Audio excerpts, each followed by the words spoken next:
지금부터 실무 문제를 풀어보도록 하겠습니다. 먼저 문제 1번 파트 일반 전표 메뉴. 1번 투자 목적으로 경주로부터 부동산을 3천만 원의 외상으로 매입했다. 앞에 무슨 말이 있으신가요? 투자 목적으로란 말이 있네요. 투자 목적이란 말은 투자 자산이 되셔야 될 거고, 투자 자산에 해당되니까 계정 과목을 투자 부동산 이 계정을 사용해야겠죠. 그래서 일반 전표 가셔서 7월 21일자에 차변에 투자 부동산 그리고 금액은 3천, 그리고 대변에 돈을 지불해야 할 텐데 외상으로 구입하셨죠. 그래서 외상으로 샀으니까 외상 매입금 또는 미지급금 둘 중에 하나를 선택하셔야겠죠. 지금 영업거래가 아니니까 외상 매입금이 아니라 미지급금이라고 하셔야 되고, 미지급금에는 거래처가 꼭 들어가셔야죠. 경주. 그래서 차변에 투자부동산 3천, 대변에 미지급금, 경주라는 거래처를 집어넣으시고 3천만 원. 그 다음 2번 8월 25일 날 외화 외상 매출금 2만 불을 회수해서 통장으로 집어넣었다. 8월 25일. 자, 차변에 돈을 받았죠. 통장으로 외상 매출금. 네, 얼마를 받습니까? 2만 불. 근데 기재하실 땐 2만이라고 쓸 수 없죠. 원화로 바꿔서 써야 되니까 환율이 필요하겠네요. 지금 오늘 8월 25일 날 우리가 지금 받았을 때는 환율이 얼마냐면 1,300원입니다. 그래서 2만 불 곱하기 1,300원 환율을 적용해서 2,600을 받은 거죠. 반대편인 대변에 돈 받은 이유 외상 매출금. 거래처는 ABC사. 그런데 외상 매출금은요, 내가 물건을 팔 때는 환율이 얼마였냐면 1,200원이었습니다. 그죠? 그러면 이 당시에 기재가 될 때는 이렇게 기재가 됐겠죠. 여기 매출, 물건을 팔았다. 몇만 불을요? 2만 불을. 근데 이렇게 내가 물건 팔 때 환율은 얼마였냐면 1,200원이었기 때문에 2,400원, 2,400만 원으로 기록을 하셨을 겁니다. 그리고 돈을 못 받았으니까 차변의 외상 매출금 2,400 이렇게 기록이 됐을 겁니다. 언제? 물건을 팔 때는. 그러면 지금 우리가 이 돈을 받는 거죠. 외상 매출금을. 그러니까 이게 회수되는 거죠. 그래서 차변으로 가셔서 외상 매출금은 얼마가 외상 매출금은 얼마가 회수되는 겁니까? 대변에 2,400이 회수되는 거죠. 이러니까 대차가 안 맞죠. 대변 쪽이 안 맞네요. 자, 외화라는 거 나오실 때 조금 연상을 하셨어야 되죠. 자, 어떤 계정 과목을 씁니까? 좀 짧은 이름 외환, 대변이니까 차익. 그래서 환율 때문에 200만 원의 이익을 받죠. 세 번째 9월 27일 날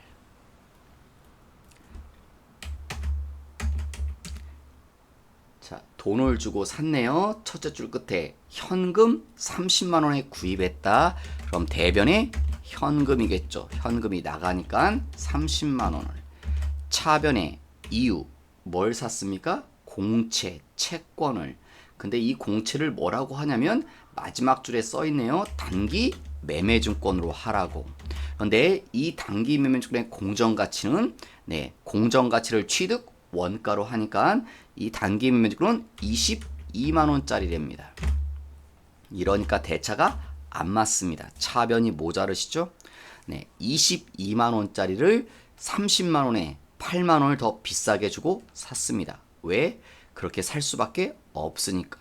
회피할 수가 없죠. 승용차를 살려면 싫어도 이렇게 사야 됩니다. 법에 의해서 강제로. 그래서 이 손해보는 8만 원은 누구 때문에 보는 겁니까?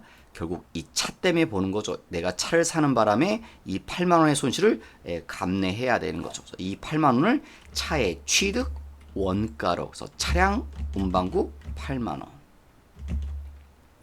그 다음 10월 2일 네, 사채라는 말이 나왔죠. 문제 보니까 사채란 말이 써 있고 그 다음에요 사채가 나와 있고 그 다음 뒤에 네, 할증 발행했다는 말이 나와 있습니다. 사채를 발행했다. 사채를 발행하시면 자 일단 회계 처리는요 대변의 사채 무조건 대변의 사채 그 다음 액면가 사채는 항상 액면가로 기재합니다. 그래서 액면가 얼마입니까? 1,000만 원. 그 다음 차변에 이제 돈 받아야겠죠? 돈을 빌린 거니까 사채를 발행했다는 건 돈을 빌리는 거죠. 자, 돈을 빌리는데 얼마를 빌립니까? 1,020만 원을. 근데 그 돈을 통장으로 보통 예금 통장으로 받았네요. 1,020만 원. 대차가 안 맞죠, 여러분? 대변이 빌 겁니다. 자, 무슨 발행된 겁니까? 대변이 모자란다는 소는 할증 발행되었다. 그래서 사채 할증 발행 차금 20. 만약 차변 쪽이 모자랐으면 사채 할인 발행 차금이었겠죠. 그 다음 11월 21일 날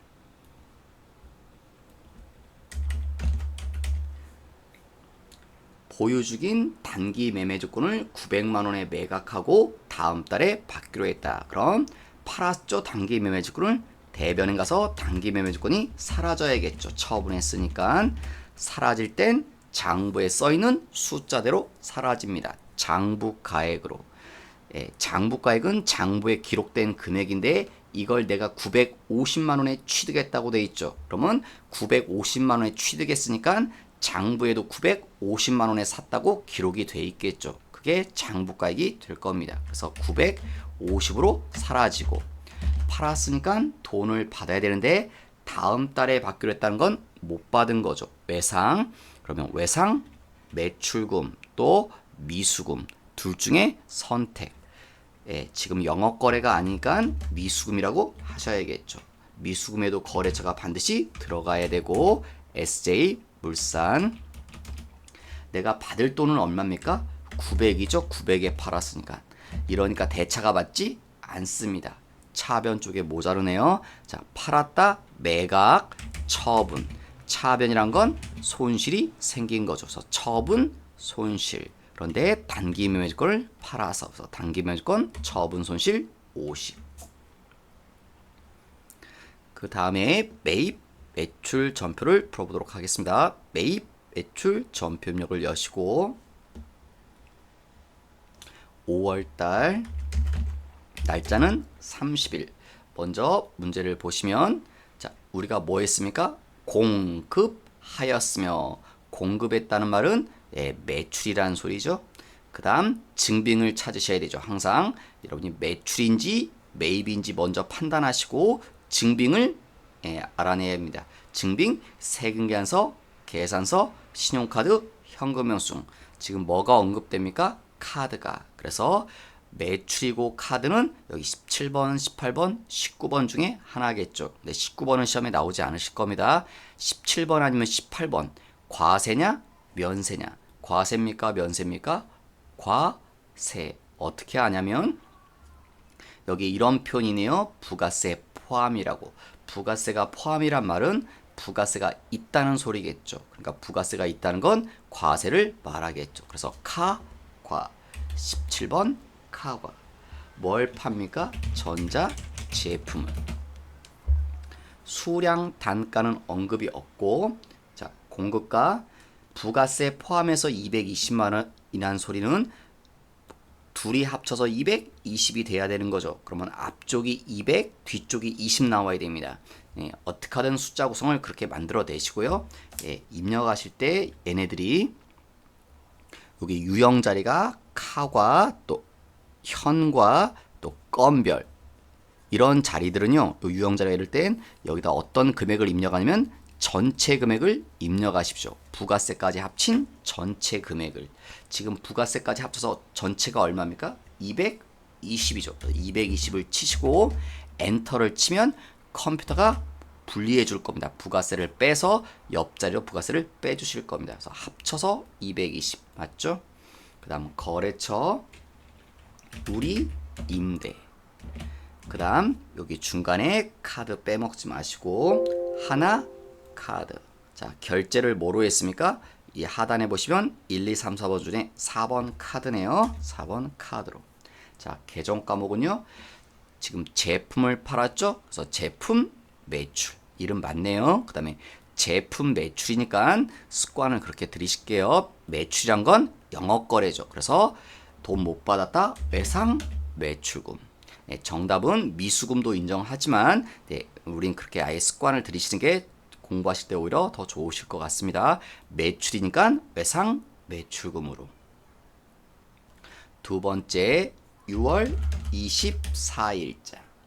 첫째 줄에 직 수출 16번 수출. 이거 하나밖에 없죠. 유형이 뭘 팝니까? 제품을. 그 다음에 몇 달러를 팝니까? 만불을 판대요. 지금 시험 문제는 좀 쉽게 나와서 그런데 여러분은 연습하실 때 이렇게 하십시오. 세모 이거 하신 분들은 자, 몇 달러를 수출합니까? 내가 지금 파는 금액은 만불이죠. 그러면 항상 이 금액을 나누십시오. 어떻게 나누냐면 선적 전에 환전한 금액이 있나를 선적 전에 환전한 금액이 얼마인지 그리고 나머지 금액 두 개로 나누십시오. 지금 문제에서는 선적 전에 환전했다는 언급 자체도 없죠. 그러니까 이 금액이 제로입니다. 그러면 나머지 금액은 다 만불이 돼야겠죠. 이 만불을 금액을 두 개로 저희가 나눈 거니까 위에 금액이 없다는 건 아래 금액만이죠. 이렇게 두 개로 나누란 이유는 적용하는 환율이 다르기 때문에 그렇습니다. 선적 전에 만약에 환전했으면 환전한 환율을 적용하셔야 되고 그렇지 않았으면 이 환율을 적어야죠. 선적일의 기준 환율로. 선적일의 기준 환율로. 근데 위에 거는 금액이 제로니까 환전한 환율을 알 필요도 없죠. 예, 금액이 계산이 안 될 거니까 지금 선적일의 기준 환율은 얼마입니까? 그럼 지금 6월 24일자에 선적을 언제 했다는 말은 없지만 그 박스에만 나오죠. 그리고 6월 24일 날 입력하라는 소리는 6월 24일이 바로 선적일입니다. 그래서 그 환율에서 6월 24일의 환율, 그날이 바로 선적일이 됩니다. 박스에 선적일이라고 6월 24일 옆에 써있죠. 그날의 환율이 얼마다? 1150원. 그래서 위의 금액은 계산돼 봐야 0일 거고 아래 금액은 만불 곱하기 1150원 하니까 1150만 원이 되죠. 그래서 이 두 금액을 합칩니다. 합쳐봐야 1150이 되겠죠. 이게 왜 이렇게 계산하냐? 이 금액이 바로 뭐다? 과세 표준입니다. 그래서 이게 이 자리로 들어오셔야 됩니다. 1150만 원. 지금 시험 문제는 이렇게 좀 쉽게 나와서 이게 없지만 여러분은 공부하실 때 이런 식으로 구별해서 공부하셔야 됩니다. 항상 수출이 나오시면 이렇게 선적전에 환전한 금액과 나머지 금액으로 왜 적용하는 환율이 다르기 때문에. 그래서 지금은 이 자리에 1150이 된 거죠. 그 다음 거래처 누구한테 수출합니까? 네, YNG사한테.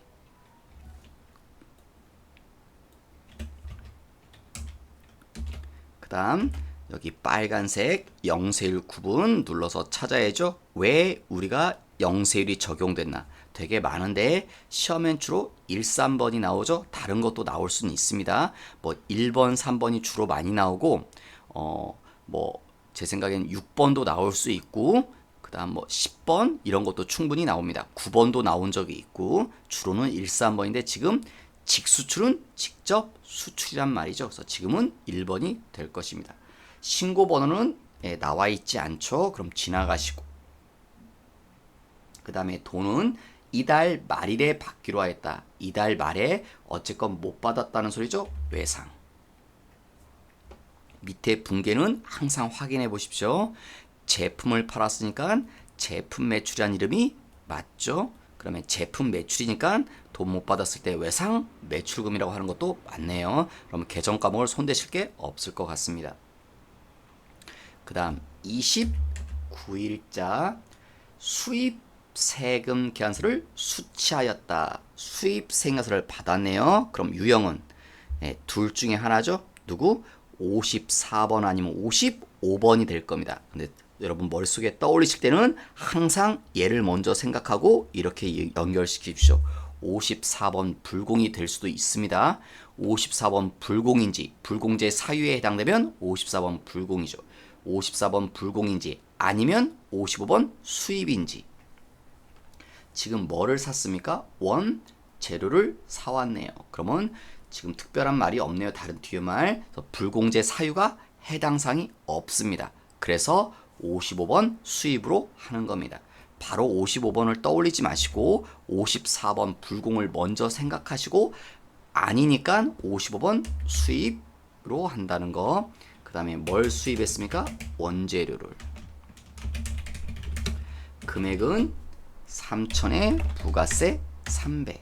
거래처는 머티리얼이 아니라 이 수입 세액량서는 세관이 발행합니다. 그래서 거래처는 인천 세관. 가끔 이 거래처 자리에 상대방 머티리얼사를 쓰시는 분이 있습니다. 그래서 틀리시는 분이 있거든요. 수입 세액량서는 세관이 발행했습니다. 그 다음 전자란 말이 있고요. 돈은요. 통장에서 줬네요. 자, 대변에 보통 예금 이러시면 되겠죠. 지금 마지막에도 그런 말 있죠, 여러분. 부가세 요 300만 원에 대해서만 회계 처리하시오. 왜 300만 원에 대해서만 회계 처리하냐면 우리 이 3천만 원은요. 세관한테 줘야 될 돈이 아니죠. 세관은 오직 이 우리한테 부가세를 걷기 위해서 세액과세를 발행한 거거든요. 우리가 물건값을 세관한테 주지는 않죠. 그리고 3천만 원이 정확한 물건값도 아닙니다. 상대방 거래처한테 줘야 될 돈은 계약서대로 하셔야 되는 거죠. 그건 별도의 회계처리를 진행하셔야 됩니다. 그 다음 4번 7월 10일자. 첫째 줄 끝에 전자 계산서를 발급받았다. 받았다는 말은 매입이고 계산서는 하나밖에 없네요. 53번 면세. 계산서 안에 보니까 신문을 사왔고 수량 단가는 없고 15,000원. 거래처는 전자신문. 전자란 말이 있네요. 그 다음 돈은요. 매달 20일에 지급하기로 했다. 지금이 10일이니까 20일이 아직 안 됐네요. 그럼 외상이란 소리겠네요. 자, 계정 과목 확인해 볼까요? 차변이 원재료로 나오는데 원재료 산 게 아니죠. 지금 신문 뭐라고 합니까? 도서 인쇄비 몇 번? 영업부에서 본다고 했네요. 826번. 그리고 차변을 원재료에서 도서 인쇄비로 수정하셨죠. 그럼 여기 외상 매입금도 뭐로요? 미지급금으로 수정하셔야겠네요.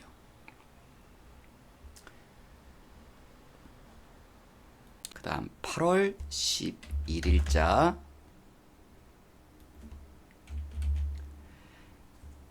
제품을 팔았습니다. 현금 영수증을 발급. 매출이죠. 그럼 현금 영수증이 나오시면 여기죠. 22번, 23번, 24번. 그런데 24번 현형도 시험에 나오진 않고요. 지금은 과세인지 면세인지 구별하시고. 자, 숫자 132만 원 뒤에 이런 말이 있네요. 부가세 포함. 부가세가 포함이란 말은 아까도 얘기했듯이 부가세가 있다는 소리네요. 그러면 과세죠. 그래서 23번, 22번 현금 영수증 과세 현과를 선택합니다. 그 다음 제품을 팔았고요. 수량 단가는 없고 포함해서 132만원. 그럼 앞쪽이 120, 뒤쪽은 12만원이 나와야겠네요. 거래처는 장결이씨. 그 다음 돈은요. 현금 판매 1번 현금으로 하시면 될 것 같습니다. 자, 이름이 제품 매출로 나오네요. 항상 확인하시라고 그랬죠. 제품을 팔았으니까 제품 매출이란 이름도 맞죠. 그래서 분계에 손대실 게 없을 것 같습니다. 자, 이상으로 매입 매출 전표까지 풀어봤고요. 그 다음 3번 부가세 신고와 관련돼서 자, 그럼 메뉴를 이동하셔야겠죠. 여기 부가가치로 첫 번째 의제 매입세 신고서를 작성하라고 나와 있습니다. 항상 시험 보실 때는요. 여러분한테 요구하는 걸 잘 확인하십시오. 출제자가 뭘 하라고 했는지 지금 의제 매입 신고서 다른 건 하라는 말이 없죠. 이거 하나만 하면 되겠네요. 그 다음에 의제 매입을 할 때는요, 항상 이걸 먼저 찾습니다. 누구? 우리 회사가 누군지. 우리 회사가 누군지를 왜 찾아야 됩니까?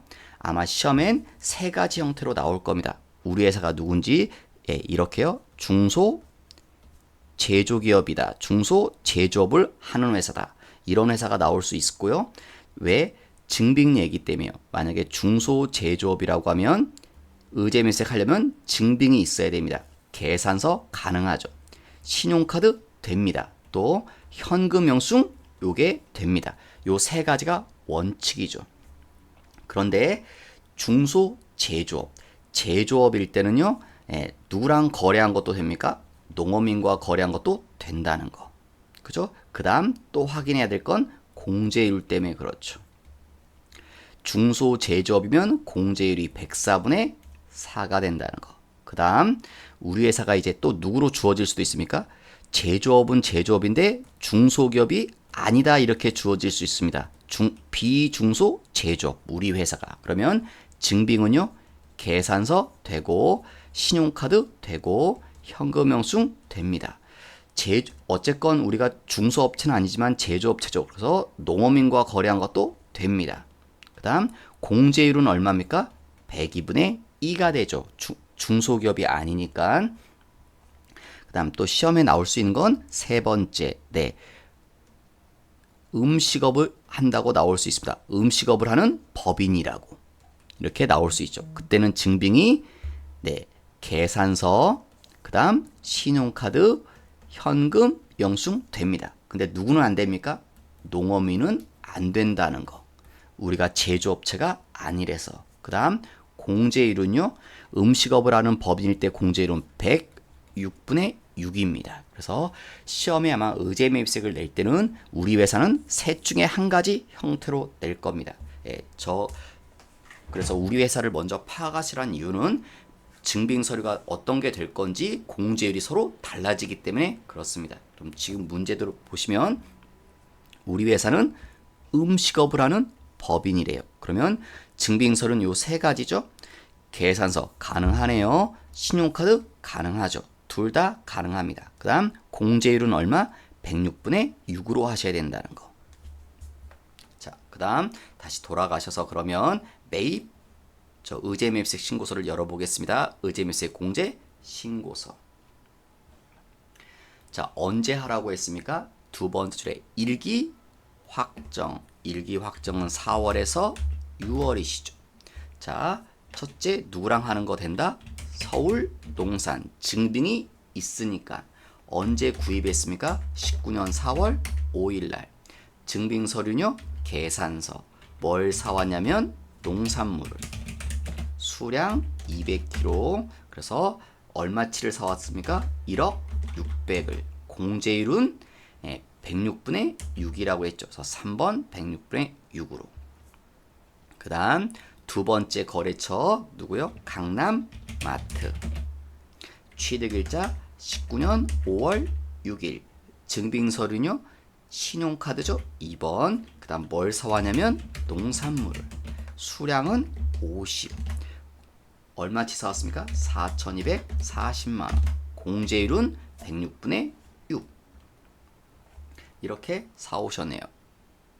자, 그래서 총 사온 건 얼마가 됩니까? 결국 1억 4,840만원. 의제매입세액은 얼마가 나옵니까? 840. 왜? 사온 농수산물을 1억 4,840만원치 사왔는데 그 중에 얼마요? 106분의 6.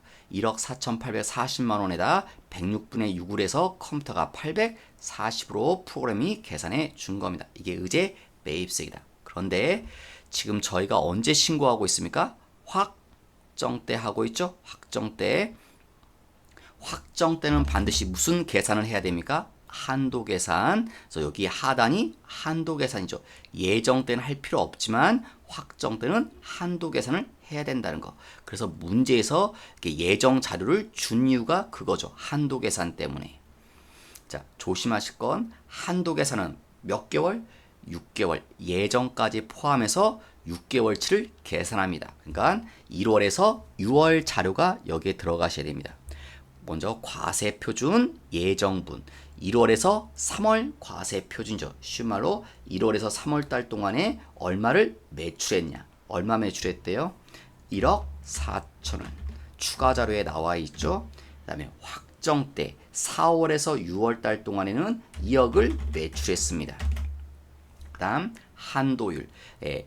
한도가 있거든요. 의제매수를 마냥 해주는 게 아니라서 법인의 한도율은 100분의 40, 40%입니다. 그래서 한도액이 계산됐고, 그다음 요 자리에 단기 매입액 조심하실 건 여기 단기 매입액이 왜 1억 4,840이냐면 요 숫자를 끌고 온 겁니다.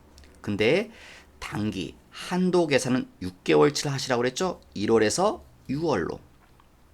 근데 이 금액은 지금 우리가 여기서 위에서 입력한 금액입니다. 언제부터 언제까지입니까? 4월에서 6월까지 매입한 금액이 이 자리로 온 겁니다. 그러니까 지금 이게 6개월치 금액이 아니시라는 거죠. 어느 금액이 빠졌습니까? 이 금액이 지금 누락됐습니다. 1월에서 3월 매입 금액은 여기 안 들어가 있다는 거죠. 그래서 1월에서 3월 달 동안에도 의제매입 하려고 매입한 금액을 플러스해서 입력하셔야 됩니다. 근데 지금 문제는 좀 쉽게 낸 게 없죠. 1월에서 3월 달 동안에는 면세에 대한 매입이 없어서 의제매입 받지 못했다. 그래서 1월 달에서 3월 달까지 매입한 금액이 없습니다. 그러니까 여기다 플러스할 금액도 없겠죠.